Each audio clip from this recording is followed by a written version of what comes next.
కూటమి ప్రభుత్వం వచ్చింది, చంద్రన్న పాలన తెచ్చింది, మహిళలకు ప్రగతిని చూపింది, ప్రతి ఇంటిలోన ఆనందం వెల్లు విరిసింది. మహిళలకు ప్రగతిని చూపింది, ప్రతి ఇంటిలోన ఆనందం వెల్లు విరిసింది. ఆంధ్రావనిలో మహిళా లోకం వెల్లు విరిసింది, చంద్రన్న పాలన చూసి జై జైలంటుంది.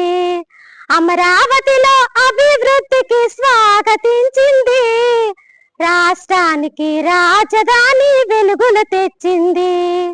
తల్లికి వందనముతో చదువుల పండుగ వచ్చింది, పసిపాపలము ముల్లో నవ్వులు విరిసింది. మహిళల కోసం ఉచిత బస్సు పథకం వచ్చింది, ఆడబడుచుల చేయూతగా కూటమి నిలిచింది. ఆంధ్రావనిలో మహిళా లోకం వెల్లు విరిసింది, చంద్రన్న పాలన చూసి జై జైలంటుంది.